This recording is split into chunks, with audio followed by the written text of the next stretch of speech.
Museveni come to our place or to my home and kill my fathers, kill my sister, destroying all property of my father and some other peoples. Mu mawulire agakagwawo General Museveni si birungi ne mutabani we General Muhoozi Kainerugaba. Kaakati nno omusango gwa Joseph Kony ogwawulirwako mu ICC gumaze okubeera nga gukomawo, wabula ku luno enkomawo gye gukomyewo ndala nnyo. Mujjukira nti kooti eno yatuuka ne ku disablinga comment section ng'abantu bonna bawandiika nga bagamba nti Kony taliyo, abalala nga bawandiika nga bagamba nti Kony is Museveni. Kaakati nno ngenda kubulya ebigambo ebinene ddala, wabula nga Janet Kataha Museveni ono yakwatibwa n'atwalibwa ebweru w'eggwanga okubeera nga ajjanjabwa okusinziira ku mawulire galaga nti ono yaweebwa obwa minisita, wabula ono y'omu kubatalayiziddwa kubanga ono teyabaddewo. Kyokka nga ono ekyamulemesezza okubeera nga alala, jjukira nti okuva mu mwezi ogwokusatu ono yatwalibwa kipayopayo,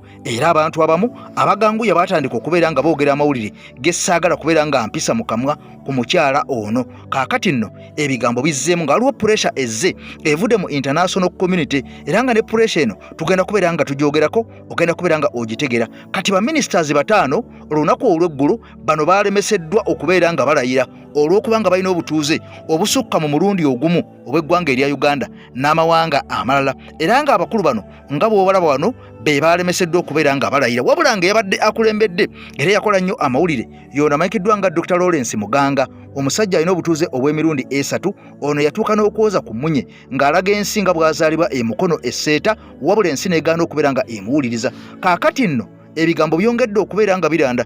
General Yoweri Kaguta Museveni waatudde si birungi, baministers be yalonze ebigambo byongedde okubeera nga bibonoonera. Gavumenti okusinziira mu international community waliwo process eyitibwamu omuntu okudinawunsinga obutuuze, era nga kino kitwala wakati w'emyezi 3 n'emyezi 6. Wabula kati kino kiba kitegeeza nti kaakati essaawa zino baministers abalayiziddwa batandise dda okukola emirimu gyabwe, wabula abo abatannaba kubeera nga balayizibwa kitegeeza nti ministries zino zonna kaakati nkalu teziriko muntu n'omu akola. Kati nno eyo yeggwanga Uganda mwotambulira, wabula nga bino bitambula bwe biti bigenda mu maaso. Amawulire agava munda mu ggwanga erya America ampuliriza okusinziira ku mawulire agava mu UN gongedde okuteeka General Yoweri Kaguta Museveni ne mutabani we ku pressure. Okusinziira ku musajja ono akulira UN amanyikiddwa nga Antonio Guterres oba muyite Ssaabawandiisi, ono ayongedde okulumiriza nga yeegatta ku European Parliament, nga yeegatta ku Amnesty International.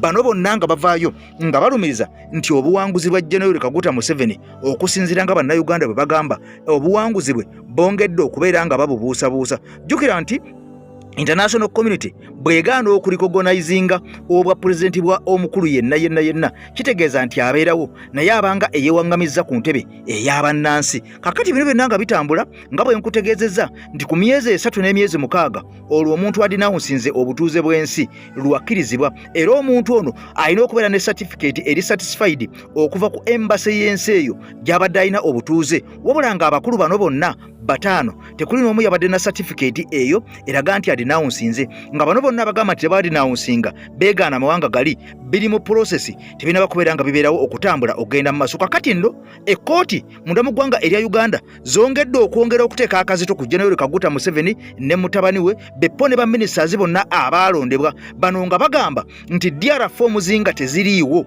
nga tewali DR forms mwami Museveni kwe yawangulira. Bano batadde Engineer Dr. Simon Byabakama ku ninga. Nkugambye nti ekkooti oba abalamuzi bagamba baagala DR forms okulira omusango gwonna oba gwa MP oba gwani eza General Yoweri Kaguta Museveni kwe yatandikira oba kwe yawangulira obuwanguzi bwe. Kankomewo bwe nti yes, breaking news baganda bange, mbasaba munyambe ennaku zino kimanyi nti videos tezikyatambula. Simanyi oba account eriko shadow ban, I don't know, but mbasaba munyambe no video ya makulu nnyo munyambe mugintambulize egende wala nnyo baganda bange. Omuganda agamba nti bw'ofuna akaabirako nga naawe weeyongera tosirika busirisi ndowooka ofunye omulala akaaba. Tumaze ebbanga ddene nga tubanja akakiiko k'ebyokulonda DR forms nga ffe tukikola ffekka abali ku social media n'abamu ku bakulembeze abatono ddala, naye tufunye omukisa nti n'abalamuzi akakiiko k'abalamuzi ak'eggwanga Uganda katwegasseeko mu kubanja DR forms. Akakiiko k'ebyokulonda bwe kagenze okusinkana akakiiko k'abalamuzi, ensonga enkulu yabadde kubabanja DR forms wawe baziteeka era nga babagamba bazeetaaga bazipublishing mu bwangu nnyo ku kibanja kyabwe ekya EC. Nga ensonga gye babawa babagamba nti tulina petitions nnyingi nnyo ez'abantu abawaaba nga babbiddwa akalulu kaabwe. Ebimu ku bifo bye tulina okujja obujulizi obukakasa ani yawangula omutuufu tulina bujja ku website yammwe eya EC kwezo DR forms ze munaaba mutaddeyo. N'olwekyo mukitukolere mu bwangu kubanga yessaabu kubanga tuwuliriza petitions z'abantu abawaaba nga babbibwako akalulu. Oba kitegeera kati bano aba Electoral Commission mu kupalapalanya olw'obutabana bujulizi n'obutabana mazima matuufu gakwatagana ku byakulonda ne bagamba mbu simanyi tulina copies ku district, tulina copies ku headquarter naye tetulina copy kuki ku social media handles zaffe mbu tetunateekayo copy mbu simanyi copy nzito nnyo teziyinza kumala gagendayo mangu bwezityo naye nga tuli mpolampola tugenda zikubeera nga tuziroodingayo. Oba kitegeera kati wano mbasabira nti tuzeeko ekigere ku muliro gw'okubanja DR forms okuva tufunye abatubanjizaako tweyongere bweyongezi bannange tuve mu diversion zonna tudde ku nsonga enkulu ey'okubanja DR forms tebazirina ye mazima. Tambuza video nkwegayiridde. What would help us as judicial officers both at the trial and on appeal is if we are able to get this real-time result. Can I, on a touch of a button, go to your website today and I get those results from the polling station, each individual candidate, because that is always the discrepancy. Have you fed your website, since you say you're very advanced now in technology, have you fed your website with all the current results so that not only us judges, any person who wants this information can obtain it? The truth is, in certain instances, agents of special opposition candidates are actually actively prevented from participating in the process. With regard to the Nakwede by-election in Kayunga, the nonsense that was happening at the tallying center was very, very shameful, so to speak. The tallying process was actually hijacked. Some people even traveled up country only to find that their names were not in the polling station where they registered, and even when they went for verification or confirmation before election. Kakati nno jjukira nti pressure yasooka kuteekebwawo bannansi bannayuganda naddala nga General Museveni agenda okulayira, era guno gwe mulundi ogusoose bw'okyatandika kubeera nga yeesimbawo okubeera nga DR forms teziteekebwa ku mutimbagano kwe yawangulira ensi esobola okukakasa nti obuwanguzi bwe bwali butuufu nnyo tebuliimu kubuusabuusa. Bino byonna nga bitambula mwenna mujjukira nti ekyali ekkololo mu kulayira kwa mwami Museveni, mukyala we Kataha Janet Museveni teyaliiwo, era ono yalina baana be, muwala we gwe yakwata ku mukono amanyikiddwa nga mukyala Natasha. Kaakati nno oyo gwe yajja naye wali ekkololo ng'alayira. Kati okuva n'olunaku olwo kugambye nti omwezi gwali gwa kusatu, amawulire gasooka okufuluma nga galaga nti ono yali addusiddwa munda mu ddwaliro erimu mu Uganda kubanga yali tasobola kubeera ng'ateekebwa ku nnyonyi essaawa ezo, kubanga nga bwe mumanyi nti embeera y'oku ttaka n'embeera y'omu bbanga yali eyinza okumuviirako okubeera nga tekwatagana. Kakati olwo n'afa ekiziiro mu bbanga. Kakati mbu abasajja basooka kumujjanjabirako mu barracks emu munda mu ggwanga erya Uganda, oluvannyuma n'abuusibwa n'atalibwa munda mu ggwanga erya America gy'akyali ne kaakati mukyala Janet Kataha Museveni era yalondeddwa nga minisita wa education munda mu ggwanga erya Uganda. Wabula amawulire gongera okukakasa n'okubeera nga galumiriza nti ono akyali ku ndiri, era obulamu bwe tebunaba kubeera nga butereera okuva lwe yabula nga tasobodde kubeera nga alayira nga bbaawe alayira mwami Museveni, nakati taddangamu kubeera nga bafulumya amawulire gonna agamukwatako. Kino nga kireetedde bannayuganda okwongera ebibuuzo ebiyitirivu ennyo ku mukyala ono. Ddala ali ludda wa? Ddala anaatereera oba taatereere? Ddala anaawona oba taawone? Era ono teyasunsuddwa na Parliament kubanga tamanyikiddwako wa waali, n'embeera y'obulamu gy'alimu temanyikiddwako. Kati nga kino kyongera okubeera nga kikakasa n'okutegeeza bw'aba teyasunsuddwa embeera gy'alimu oba oliawo teneba kubeera nga etegerekeka. Ensonga eno nga video gimperedde ekigalo muganda nkaketo nkutumiddeko nnyo katugigendemu ate tukomewo. Ebyenjigiriza n'emizannyo eyalondebwa Janet Kataha Museveni tanaba kusunsulwa Parliament olw'ensonga ezikuusa ku bulamu bwe. Okuva omwezi ogwokusatu ono taddangamu kulabikako mu lujjudde era nga n'okulayizibwa kwa bba President Museveni teyalabikako. Present here are 78 newly appointed members of cabinet ready to take their oath. One is indisposed. Baminisita bana ku balondebwa tebakubye birayiro olw'okuba nti balina obutuuze bwa mirundi ebiri ng'okulondebwa kwabwe kwatabudde bannayuganda nga balumiriza nti kikontana n'amateeka. Hajati Nakalembe omusomi w'edduwa nkugambye ono omukyala yennambe munda mu ggwanga erya Uganda ku bantu bonna b'owulira abeeranga abasoma edduwa nakutegeeza nti ye mukyala yekka asoma edduwa munda mu ggwanga erya Uganda oba oliawo ate edduwa z'abakyala Mukama Katonda azaanukula mangu. Kakati nno omukyala Hajati Nakalembe mukubire ku ssimu ono ebyakusibaasiba edda akuyambeko okubisumulula ng'ayita mu kusomera edduwa okukumira ekyoto n'okuwa ekyogo bwe kiba nga kyetaagisizza. Amawulire agafa munda mu kibiina ekya National Unity Platform akimaze okubeera nga kikakasibwa. Jjukira nakutegeeza gye twatandikidde nti abalamuzi bakombye kwebaza eriibwa bano nga baagala Dr. Simon Engineer Byabakama asooka akwate DR forms oba zite declaration forms aziteeke ku mutimbagano ensi etegeere ekompeyaringe na bano bonna bali bavuganya mwami Museveni empangula gye yawangulamu yeyo entuufu. DR forms ze balina bali zifaanagana neza General Museveni neza Engineer Simon Byabakama ze yalangirako mwami Museveni obuwanguzi.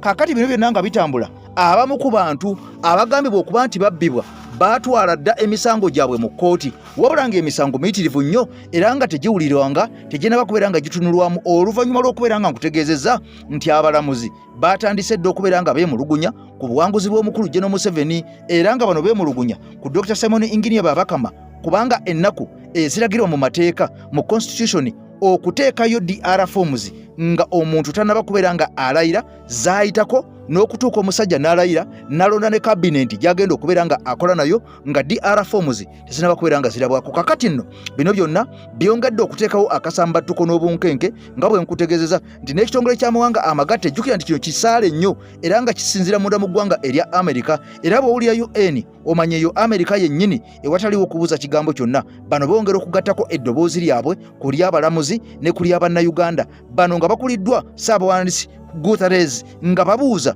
DR forms ziri luddawa era bano nga bagamba nti omuntu eyalangirirwa nga DR forms tezirabiddwako alonda atya kabinenti. Kakati kabinenti egenda kukola etya ng'omuntu eyalayizibwa abannansi tebaakakasa nti yooyo. Kakati nno amawulire amalala agava munda mu National Unity Platform gongedde okubeera nga gano gandireeta akamwenyumwenyu ku matama g'abannanuupu oba bannankyukakyuka gano nga galaga nti Secretary General Delos Lubongoya ono yamaze dda okuwabira Hajati mu kkooti era nga kigambibwa nti Hajati ono yabba bubbi buwanguzi Hajati Miisa mbu yabba bubbi buwanguzi bwa musajja Hajati Miisa Kabanda. Jjukira nti ono ye minisita ow'ekibuga Kampala eyalondebwa General Kaguta Museveni. Wabula nga bino byonna bitambula era nga bigenda mu maaso waliwo amawulire amalala gatandise okubeera nga gatambula era nga gano gongedde okubeera nga gasaasaana wabula nga gano gandiviirako baministers abamu abamaze okubeera nga balondebwa nga be basembeyo munda mu ggwanga erya Uganda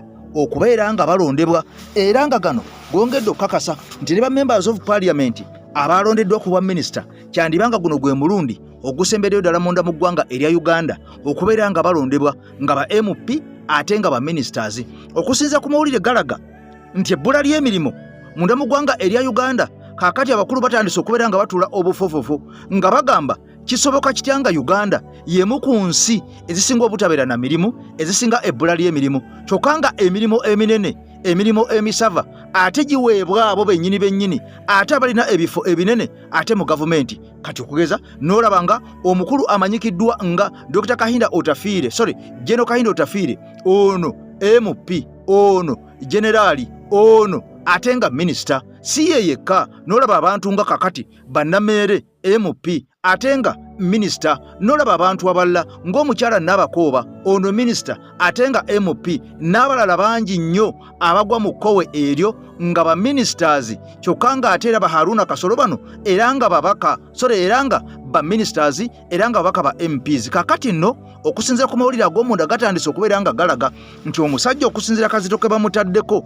n'okubeera nga kakkanya omuliro bannayuganda gwe bataddewo ogw'okubeera nga bagaana okumwesiga nga baga nti obuwanguzi bwe buno bwali bwa mukadirisa bwennyini obuwedde emirimu batandise okubeera nga baagala okusanyusa bannansi wabula nga okusinza ku mawulire galaga nti kino ate si General Yoweri Kaguta Museveni yayagala okukitembeeta kino baagala batandika okubeera nga bakitembeeta nga bayita mu General Muhoozi Kainerugaba ono ateekewo embeera ng'omuntu bw'obanga oli member of parliament togenda kubeera ng'oddamu okufuuka minisita nedda ekyo tekigenda kubeera nga kikola bw'obanga oli jeno ng'okiikirira amagye mu parliament oli MP togenda kulondebwa kuba minisita nga tunoonya omuntu omulala. Kakati nno David Lewis Rubongoya ono okusinzira ku mawulire galaga Hajjati Misa Kabanda mbu yabba era we bituuse Peter Jeno w'ekibiina kya National Unity Platform ye David Lewis Rubongoya yateekayo dda okusaba agamba nti minisita Minsa Kabanda Nabbengo Wini yakuutiza nkuutize okusinzira ku David Lewis Rubongoya yamala dda okupetitioninga High Court ayagala obuwanguzi bwa Minsa Kabanda busazibwemu kubanga nti ebintu yavuunika bivuunike. Omanyi bwe twali mu kalulu waliwo ttaamu eyo yajja okuvuunika mukasa wawuliranga nti gundi bamuvuunise ng'otegeera nti avuunikiddwa yabadde waggulu gundi bamuvuunise yali ttaamu mpya wakati mu kalulu. Kakati nti omu ku bantu abaavuunikibwa y'ono David Lewis Rubongo yagamba nti nedda Hajjati Minsa Wini nyo teyali ntuufu. Munakibiina kya NUP gwe bayita Great Namugga naye awakanya okulondebwa okwa Daisy Osodi Byuma e Mawugala South Constituency. Minister Vincent Sempija naye agamba nti e Kalungu East Yusuf Nkeretanyi neti yamwangula mazima na bwenkanya era agenda mu kooti newankubadde ebyokubala akalulu bagenda obbiddamu era ne bamusingirayo. Alex Waiswa Mufumbiro omusibe naye awakanya okulondebwa okwa Frederick Ruhindi eyaliko Deputy Attorney General.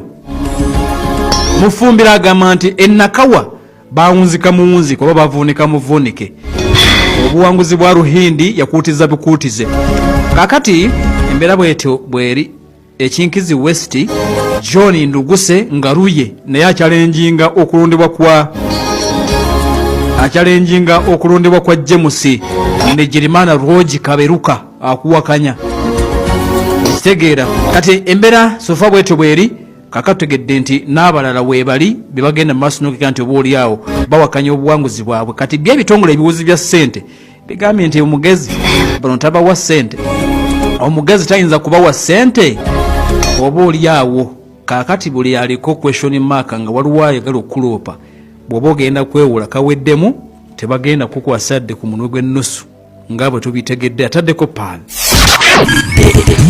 The inside story.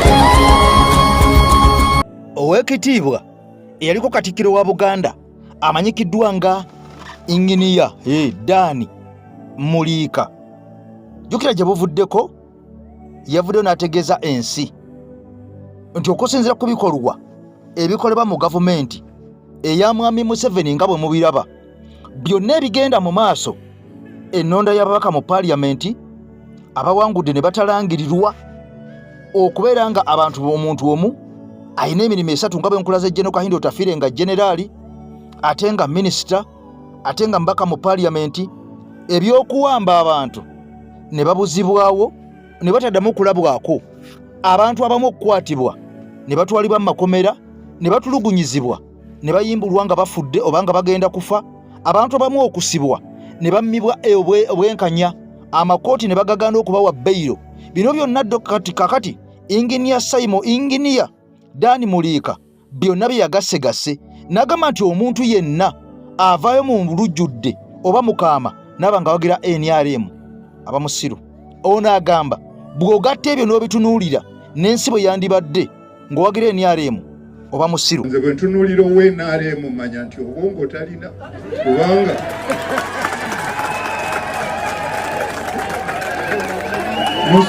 musonyiwa okukibagamba nze kankiproving omukulu mukama waabwe yayima ku radio n'aga nti bw'obeera mu paalimenti kati singa bwe tutumye Hakim bw'obeera mu paalimenti ogendanga Kyankwanzi bw'ova Kyankwanzi n'oyita mu State House ne bakubuulira ky'onookola mu paalimenti. Mu paalimenti weebake olinde gavumenti gundi akuzuukuse ovootinge kiri kye wawuliddewa kakati n'obuuza omugaso gwa paalimenti kyeki naye nalaba bakuba mu ngalo ne mbuusabuusa oba ndiddayo okugamba nti neegomba NRM kubanga okuba otya muntu mu ngalo nga bakugambye nti ogenda kuba kisirusiru mu paalimenti olinde kuvootinga bye baayogedde eri opposition ne bwayogera ebigambo ebyavudde wa Katonda tobiwuliriza tobitegeera weebase ovootinga buki era muteebereze wano ennaku ntono ennyo eziwese. Salamu alaikum agati nakalembe omusomi w'edduwa bw'oba wenyiyo embeera embi yankusomere ku dduwa abali ebweru mirimu gigaanyi papula zeesibye kino kyekyoto kwensabira omukisa kobe ng'odiriddawa wali wenkusabira n'ofuna emikisa ky'oba olabanga abirira ebinyonyi ebitalina kyakulya naawe atalina mulimu jankusomere ku dduwa ofuna omukisa. Eno ennyanja kwesira buli kimu ekisira ne kiba kikujjudde nekikasuka mu nnyanja nekikunta nekigenda. Nze Agati Nakalembe kambawo ennamba yange yeeno 075237529 temuddeeyo nemwebakira ebizibu mukoye ku nnamba yange eno. Amazima amatuufu agaliwo bw'otunulira ensi gye yolekedde esobola okubeera nga ekubuzaako embiibya. Omukyala ono gw'olaba n'omwami ono gw'olaba ono ye taata w'omukyala oli era nga yaliko Katikkiro wa Buganda Inginiya JB Walusimbi. Omukyala ono muwala we wabula omuwala ono yatirimbulwa wuliriza yattibwa oba yattiddwa oba yasanjagiddwa. Bino nno bizze bibaawo munda mu ggwanga erya Uganda wabula abakungu abamu emmengo sijja kiteeka ku JB Walusimbi nti tebavaayo kuvumirira ebikolwa biba bigenze mu maaso ku bantu ba bulijjo kubanga abantu bangi betulabye abatusiddwako ebikolobero abamu abasibiddwa ne bataweebwa beyiro abamu abaasibwa okuva mu 2021 nga naguno gwaka bavundira mu makomera era nga bawozesebwa mu kkooti ez'amagye. Abantu abakwatibwa ne bawambibwa ne babuzibwawo ne balabika nga battibwa bangi ebigenda mu maaso naye nga amaloboozi agava ku emmengo amazima gennyini nga matono ddala obanga amaloboozi agava mu bakulu abaali bakolerako emmengo matono nnyo era matono ddala okuggyako Oyinginiya Dani Muliika ono ye tanyigirwa mu ttooke buli ekibi akyogera ekikyamu akiraba n'akyogerako. Kakati nno omukulu ono afooma Katikkiro wa Buganda Inginiya JB Walusimbi oyo gw'olaba ye muwala we eyagenze ku mulimu. Bwe yagenda ku mulimu teyakomawo ne balinda amawulire gagenda okudda nga si malungi. Ono nga teyafa bufi wabula nga yali attiddwa naye nga bwe nkutegeezezza nti bino wadde bigenda mu maaso nga n'abaabatta nga n'abaamutta kigambibwa mbu babakutte era nga poliisi ekyayongera mu maaso n'okubeera nga efeefetta n'okusamba ensiko. Bwe waba nga waliyo abalala abeetaba oba abeekobaana ku nsonga y'emu ey'okutirimbula omukyalo ono bonna bajja kukwatibwa. Wabula Mwami Kyagulanyi mu bigambo bye bwe yali ayogera nga ategeeza eggwanga Uganda naddala ku Rale eyasembayo bwe yali e Busiro East yagamba nti baana ba maama baana ba taata ekisinga obukulu tulina kwebeereramu. Oba oli mugagga oba oli mwavu oba oli wa kitiibwa oba toli wa kitiibwa mwenna mujja kiraba mwenna mujja kiwulira. Kakati essaawa zino amawulire si malungi ga nnaku abantu bangi bazze nga bagoba ku mataka gaabwe basengula ku bibanja byabwe ne bafa ne bakuba zi puresha n'abasembeyo be bakawaala nga kigambibwa nti n'aba batunze ate be ba Buganda bennyini. Kati nga kitegeeza nti omuntu wa wansi takyaliko munne, oba oli ku ttaka lya Bwakabaka, oba owaddewo obusuulu, oba olina endagaano, oba olina ekyapa. Abasajja bajja nga baagala ekifo bakutwala butwazi, oba ofa n'ofa. Kati ebimu ku ebyo ebimaze okuzuulibwa ku mukyalo ono muwala wa Jebbi, muwala wa former Katikkiro Jebbi Walusimbi yattiddwa. Baamutuze butuzi, baamuse bakawula agabbi. Kyabadde kiti ekintu kye omukyalo oyo yava ewaka nga nnaku z'omwezi 3 June. Wava ewaka nga bulijjo nti ovaawo n'ogenda obubenga okola, alekawo ewaka maama we, era babadde babiranga ne maama waabwe saidi z'abano Entinda Kigoowa. Kakati takomawo, yasuze luddawa, yagenze luddawa. Ate gye emyaka 5 si gye gino egimala gagenda abantu, tugenda kusula abantu gireme kukola ki kwogera. Wa myaka 5 gwe base gwe bawambye. Kakati Lidia babiri Mulongo Sengendo alina mulongo we. Kati mulongo we amanyiddwa nga Silvia Nakato. Watakomawo kwe kuddukira ku poliisi awaabe. Era yaddukira ku poliisi ya Old Kampala. Nga awaaba okubula disappearance kwa mulongo munde because ekibeerangawo konti alina waasuza abantu n'atayogera ow'emyaka 5 nga n'essimu teziriiko. Kakati mu kugenda okubanga baloopa ne baluteekayo omusango. Kakati babeera bali ewaka bamaze okukubira ku taata waabwe, togera ku yinginiya tibanaye muwalawo wamulabyeko eyo nti nedda tali wange, nti munna era yabawa n'amagezi basooke bagende bakole ki baloope. Kakati awo mu kwegiraagira kunoonya kukola ki pressure stress baba bali awo nga muwala wa Lidia yennyini babiri abadde alina muwala we, muwala yadde amwita Leila Nakisinde, ajja n'essimu agamba bannange muli ku ebyo ne bampeerezaako wano obubaka abawambye maama. Otyo bakubira muwala we, lowooza mfuna essimu eyo. Bano abatujju bafuna essimu ne bajjamu ennamba bagatukubiraani, bakubira muwala we. Mulabe bamugamba twagala obukadde 19 woba oyagala okulaba ku maama wo ng'akyali mulamu. Bannange adduka n'essimu abaleetera obubaka obwo. Abaleetera ab'ekika bakuŋŋaanya bonna bali waka. Maama waliwo abamulina naye baagala kajja. Basaza n'omuwendo mu kusooka ne bagamba abo naye baffere bayaaye. Akati bune baba bakyali awo nti baffere bayaaye ne babasindikira WhatsApp message nga kifaananyi mulimu ekyamaama bamulina, mulimu n'ekigoye munda. Nga okubalaga nti si bya muniino. Proof of life. Si bya muniino. Tumulina. We mutazituweereza temugenda kuddamu kubeera nga mumulaba. Mu kupakuka awo basooka baweereza akakadde kamu ke balina waawo. Akadde kamu kaweereza ali ne kibanyiza nnyo abawambye. Twabagamye miliyoni 19 mutumanyira muto okutusindikira akakadde kamu. Kale banaye mumanyira. Naye tubawadde omukisa omulala gumu. Musindike balance obukadde 18 ku namba eno.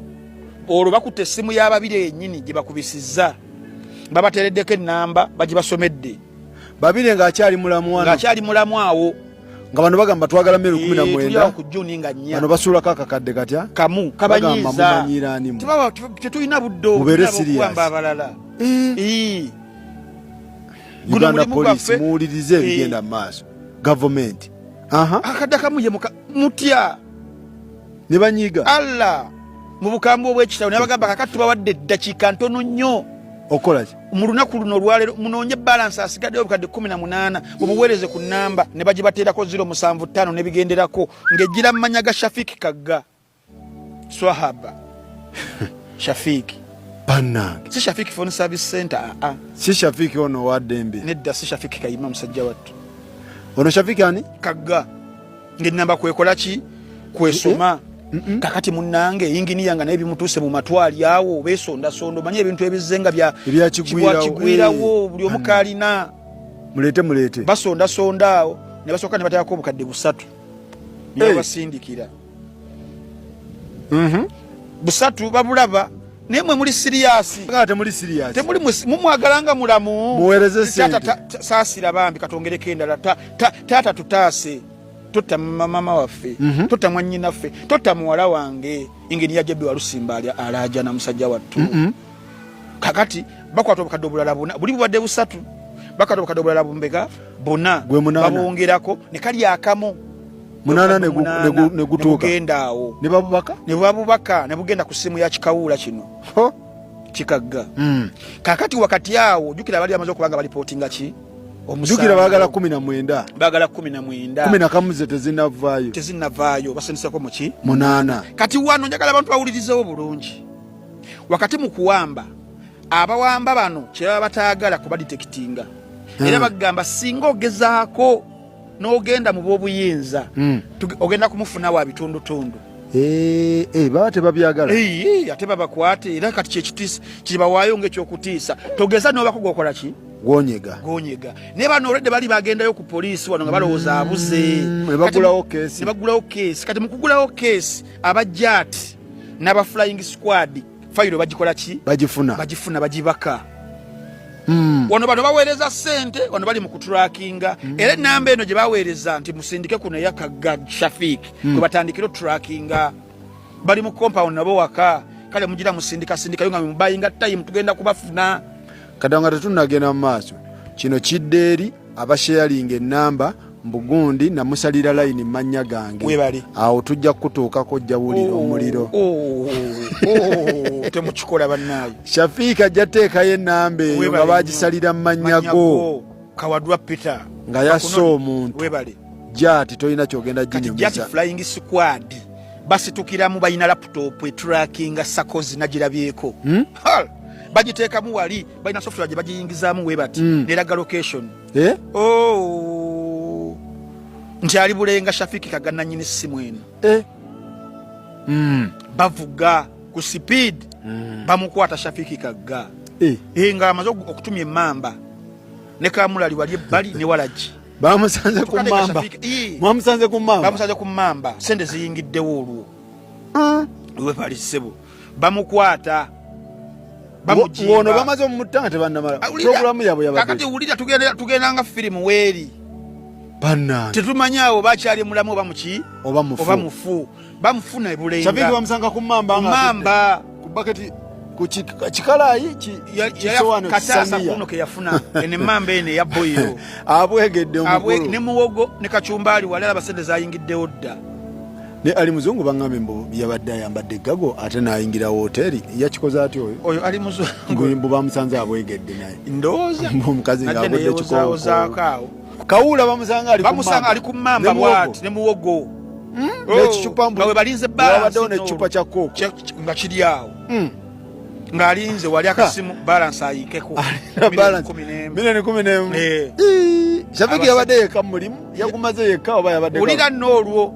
Shafiki bamukwata abagaba baffe omulimu si gwange nina mukama wange nga banga sente zatuula kuno agamba nina mukama wange nze n'ennamba yange yagiwaddeyo obuwi naye nsobola mubatwalira gyali ze munaye nsina buzibu musanze na ku muwogo wange na mmamba ali mu kazigo ke talinawo mukazi waka yali talina naye ng'atumizza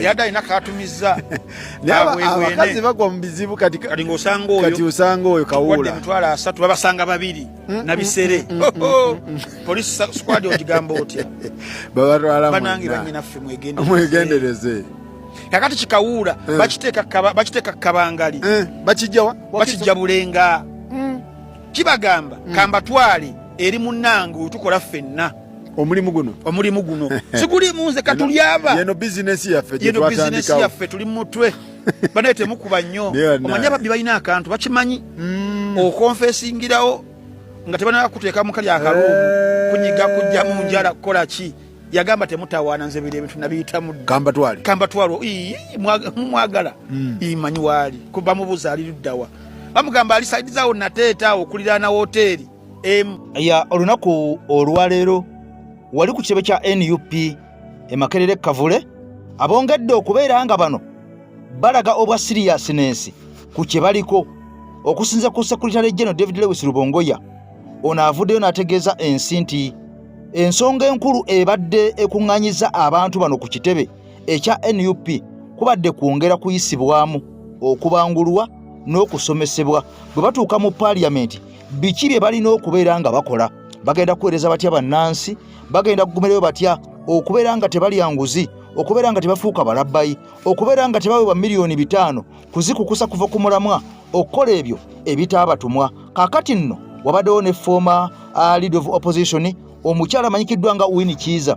Ono yali omusaale ennyo mu paaliyamenti gye yalimu era yajojobya ennyo yogera nti omukyala ono ava side zeyo Kasese era nga ali mu kibiina kya FDC. Kyokka nga ne Honorable Goleti Namugga ono omukyala eyali voko ennyo eyabbibwa ekyo kyo tukiddamu enkya n'eggulu eyabbibwako obuwanguzi bwe emisana tteke n'obulamu bwe n'asimattuka okubeera nga attibwa. Ono naye ayitiddwa n'asabibwa ajja ayongere okusomesa, ajja ayongere okubangula abantu bano abayitamu abagenda mu paaliyamenti ey'eggwanga erya Uganda okulaba butya bwe balina okukola emirimu gyabwe ng'abantu bali ababaddeyo abalungi bwe bazze nga bakola emirimu. Njogera nti abantu bangi abalemesebwa okuddizibwa mu paaliyamenti abamu nga baggulwako emisango ne baggalirwa ne makomera nga Alhaji Amuwanga Kivumbi deputy president wa National Unity Platform mu Buganda. Kyokka nga ate n'ono kigambibwa naye yali awangudde butereevu naye oluwo okubanga interests z'abasajja bagamba nti oyo tajja kudda naggulako n'emisango egy'okubeera mbu ono yali akuŋŋaanya abayeekera.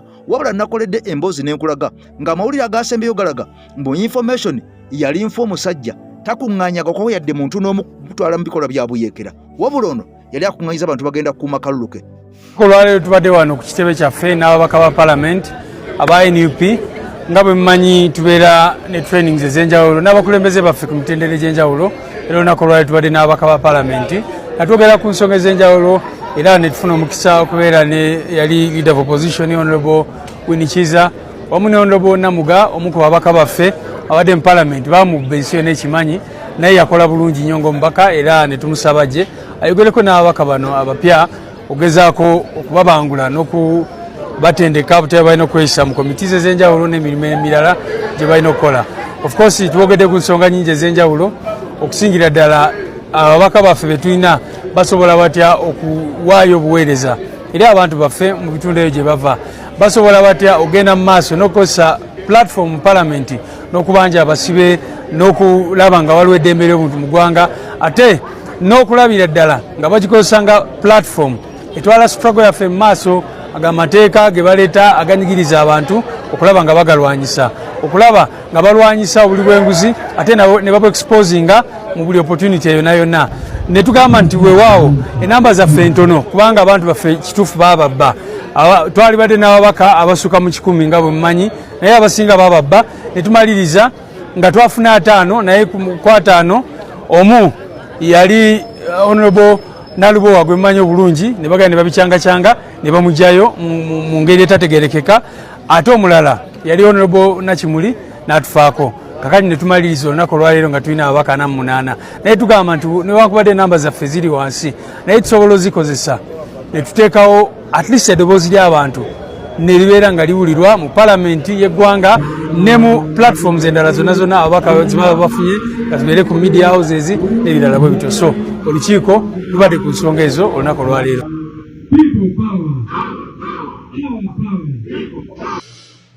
Nkulamusizaako Munnayuganda mu gyebale gyonna. Waliwo amawulire genfunye olunaku olwaleero nengamba kanzije ngagabaneko naawe. Of course mawulire mangi leero Mwami Kyagulanyi okusinziira ku mawulire genfunye waliwo ekitongole mu ggwanga lya South Africa ekyatandikibwawo bannansi b'eggwanga eryo naddala nga bakulembeddwamu omugenzi Bishop Desmond Tutu abaze bagoberera ebyobufuzi by'ensi eno naddala ne Ssemazinga Africa okwenunula okuva mu mikono gy'abazungu. Now Bishop Desmond Tutu y'omu ku balwanirira South Africa okufuna obwetwaze okuva mu mikono gy'abasibiramu bw'abazungu obijjukira bulungi y'omu ne ba Nelson Mandela n'abalala ng'abo. Now waliwo ekitongole kye baatandikawo bakituuma African Leadership Institute AFRI. Ekitongole ekyo bakitandika ng'omulamwa gwakyo ogusinga obukulu kulera ebyobufuzi n'ebyobukulembeze ku Ssemazinga wa Africa.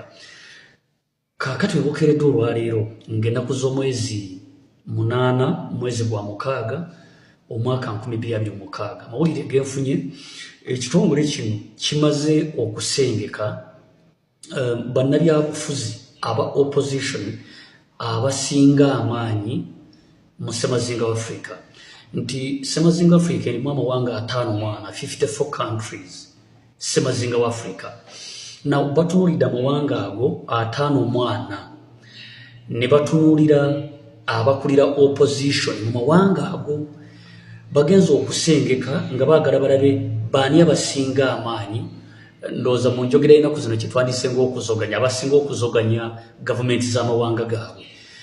Batunuulidde ebintu bingi of course batunuulidde abantu abali ku ludda olw'obwa gavumenti abasinga amasannyalaze batunuulidde amasannyalaze batunuulidde influence batunuulidde obuganzi batunuulidde international recognition batunuulidde ebintu bingi nga basalawo abali ku ludda olw'obwa gavumenti abasinga amaanyi mu Ssemazinga wa Africa okusinziira ku lukala lwe bafulumiza ndowooza tugambe nti tuyozeyoze Mwami Kyagulanyi okusinziira mu nsengeka z'ekitongole ekyo batugambye nti bagenza okutunuulira aba opposition abasinga amaanyi ku Ssemazinga wa Africa. Mwami Kyagulanyi nagira mu kifo ekisooka mbadde ntunuulira ekifo ekyokubiri mulimu Julius Malema mu ggwanga lya South Africa. Mu kifo ekyokusatu mulimu Riek Machar ono mu ggwanga lya South Sudan. Mulimu mu kifo ekyokuna Nelson Chamisa ono w'eggwanga erya Zimbabwe. Mu kifo ekyokutaano mulimu Martin Fayulu ono w'eggwanga erya DRC Congo. Mu kifo ekyomukaaga mulimu Joshua Ossi ono munasu w'eggwanga lya Cameroon. Mu kifo ekyomusanvu mulimu Atiku Abubakar ono wa ggwanga lya Nigeria. Mu kifo ekyomunaana mulimu munasu w'eggwanga lya Tanzania amanyikiddwa nga Tundu Lissu. Now bano batugambye nti bagenza okwetegereza amawanga 50 ne batunuulira amawanga ago ggwanga kyerisinga okuba muno wa opposition asinga amaanyi ng'asinga obuganzi alina amasannyalaze ensi yonna ekkiriza nti ddala w'amaanyi alina influence n'ebirala bingi. Therefore 26 mu mwezi gw'omukaaga ennaku z'omwezi 8 okusinziira ku kitongole ekya African Leadership Institute kitugambye Mwami Robert Kyagulanyi Ssentamu webukeeredde olwaleero yewa opposition asinga okuba ow'amaanyi ku lukalu olwa Ssemazinga wa Africa. I think ndowooza yeetaaga kumukongratulatinga n'okumwebaza n'okumuyozaayoza because bw'otunuulira nga Ssemazinga wa Africa oba olukalu lwa Africa lulimu aba opposition abali mu 10 tebali mu 100 nti bw'otunuulira buli ggwanga eriri mu Ssemazinga wa Africa lirina aba opposition aba opposinga gavumenti eziri mu buyinza. Now bw'olaba nga Mwami Kyagulanyi ajjidde mu kifo ekisooka mu ba opposition bonna bali ku lukalu lwa Ssemazinga wa Africa otandika okukkiriza nti ddala kituufu ateekwa okuba ng'akoze omulimu munene. Yes neyanza